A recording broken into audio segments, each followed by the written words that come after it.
اللهم انفعنا وارفعنا بالقرآن واشف أمراضنا بفضل القرآن وبارك لنا في أزواجنا وأبنائنا وأعمالنا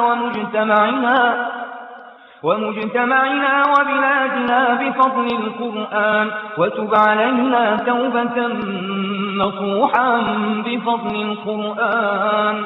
اللهم فجر بالقرآن الكريم ينابيع الخير في قلوبنا ونور به عقولنا وبصائرنا واجمع به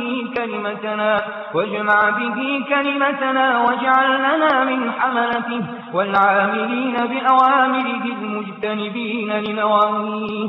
اللهم صل على سيدنا محمد صاحب الشريعة والبرهان برحمتك يا أرحم الراحمين.